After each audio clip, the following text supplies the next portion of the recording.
This is The Minimum Commitment, film theory in small doses. Before we get started, I just wanted to remind everyone that although the spoiler warning is in the description, this episode includes major spoilers for this film. If you haven't seen it yet, feel free to pause and come back after you've watched it. With that said, some memories don't stay in the past. They linger. A photograph tucked between the pages of an old book. A voice you haven't heard in years. A moment you replay so many times that it stops feeling like a memory and starts feeling like a place you live. I'm Don Lawler, film scholar, sound obsessive, and someone who knows that the hardest things to escape are often the things we carry with us. Let's get into it.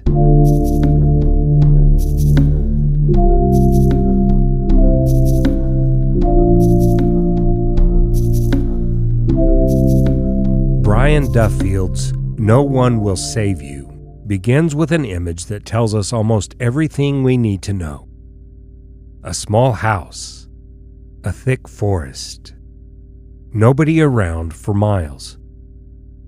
The setting feels isolated, but the film quickly reveals that geography isn't Brynn's real problem.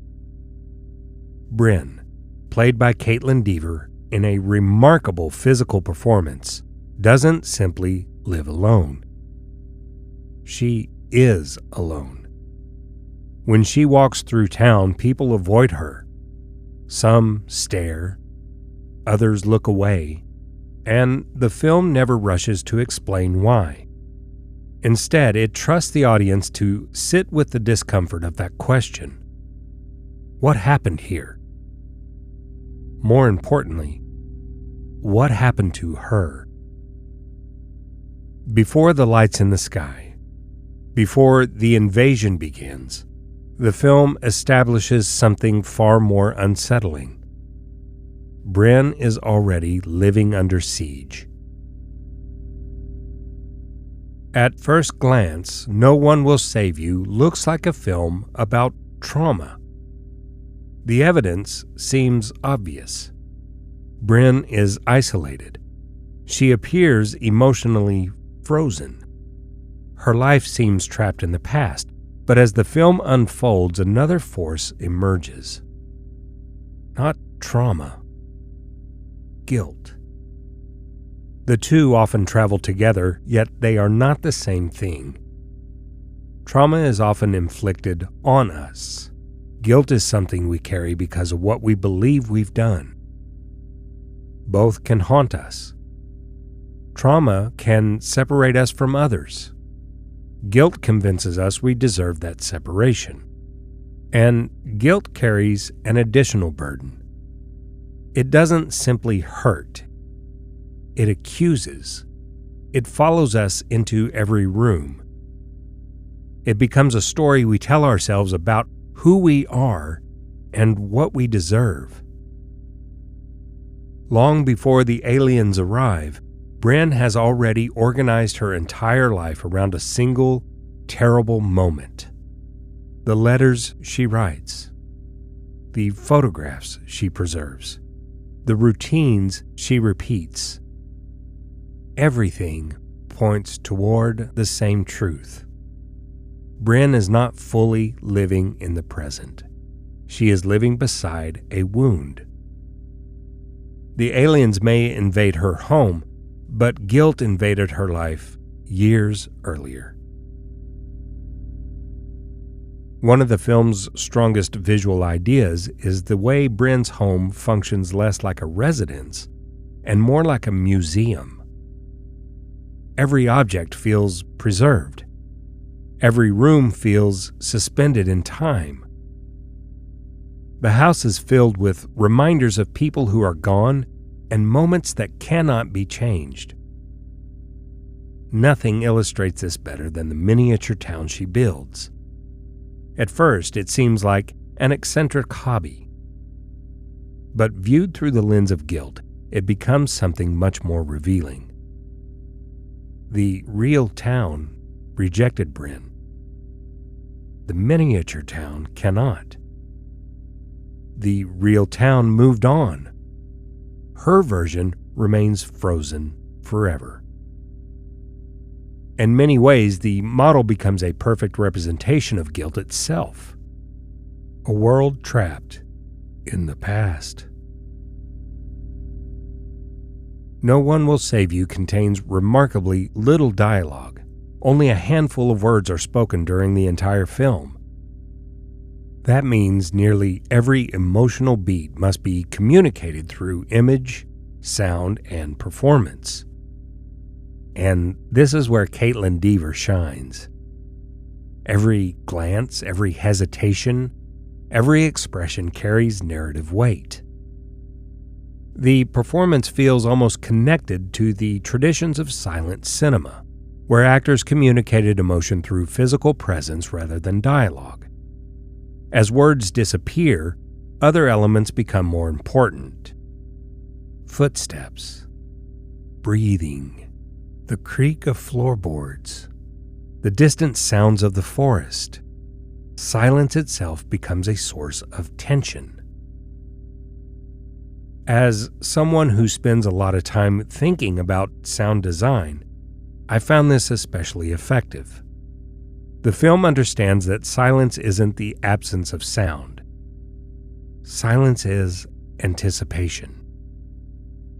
Silence is the possibility of being attacked. Silence is fear.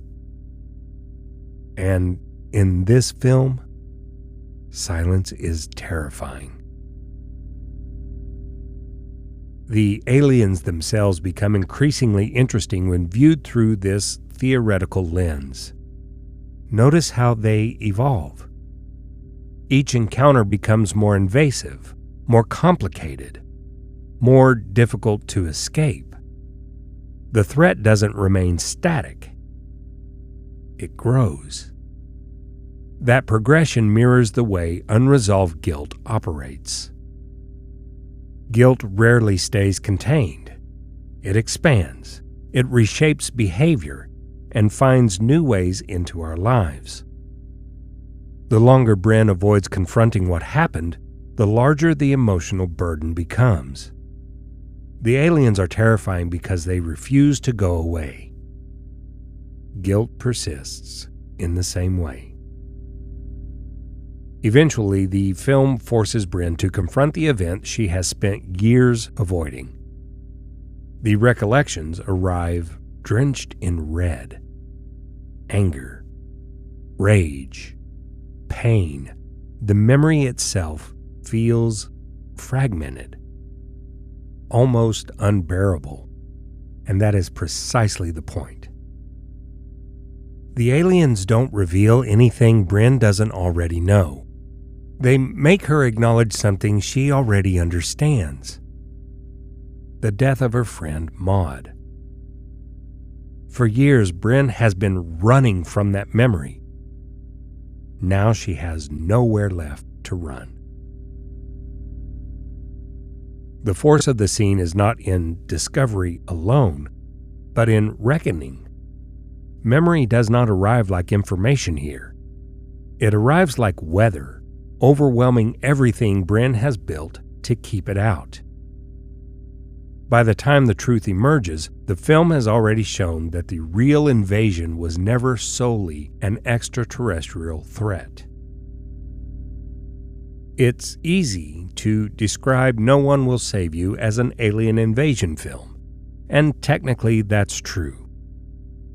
There are spaceships, extraterrestrial visitors, moments of genuine terror.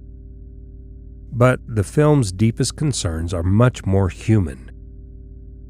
This is a story about guilt, about isolation, about the emotional cost of defining yourself by the worst thing you've ever done. The aliens invade Brynn's home, but guilt invaded her life years earlier. One arrives from the sky. The other never left. What the film leaves us with is not simply whether Brynn survives the aliens, but whether she can survive herself.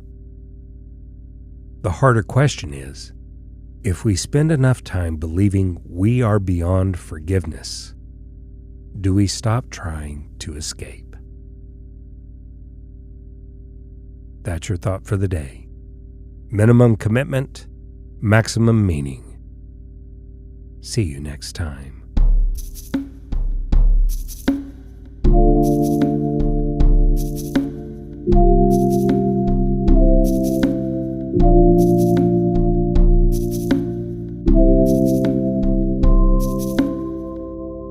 The Minimum Commitment is produced, recorded, and edited by Don Lawler.